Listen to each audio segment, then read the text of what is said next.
Өмнөх үеийнхэн хийгээгүй учраас биднэрт одоо золиосны улс төрчид асар хэрэгтэй болчиход байна. Зүгээр золиосны улс төрчид гэж байгаа нь аль нэг сэдвүүдийг авч хагаад дотроо ингэж ярихаар бүх судлаач нар их хурлын гишүүд гэсэн бүгд мэддэг.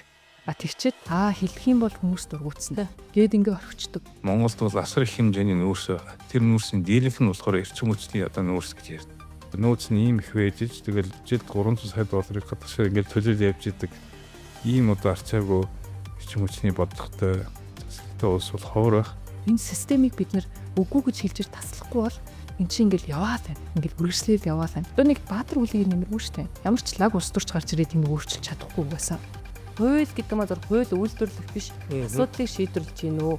Асуудлаа шийдвэрлээд ингээд дууссан бол хуулийг өвчнгөө болоод одоо саний ярьдаг бидний бүгд найрамд Монгол ард улсын хууль одоо байхгүй болсон хуулийг тийм. Тэгээд ийм нөгөө маневртай, хурдтай цаг үедээ нийлж явахгүй бол зарим нь ингээд бүр биш рүү хөдлөхгүй.